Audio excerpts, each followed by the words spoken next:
Francis Xavier writes in his that I was so pestered by the children in Goa when I went, he writes to superiors, that I had no time even to eat, to sleep.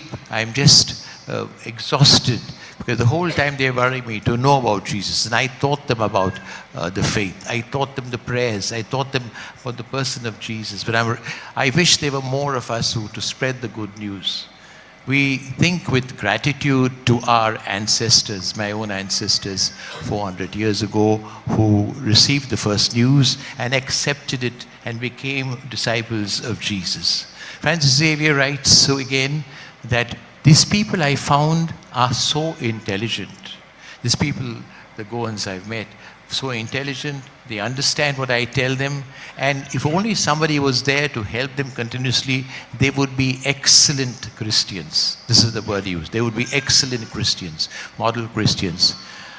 We ask ourselves 400 years later, are we the excellent Christians Jesus, St. Francis Xavier speaks about, what Jesus wants us to be? Are we really truly disciples of Jesus, spending ourselves for the spreading of the gospel?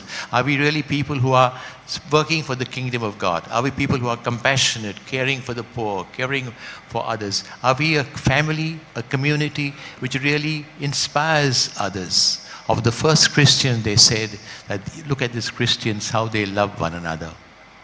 Are you and I continuing that same tradition? And you and I really being the excellent Christians that Francis Xavier speaks about? Are you and I really true disciples of Jesus? We prepare ourselves for Christmas.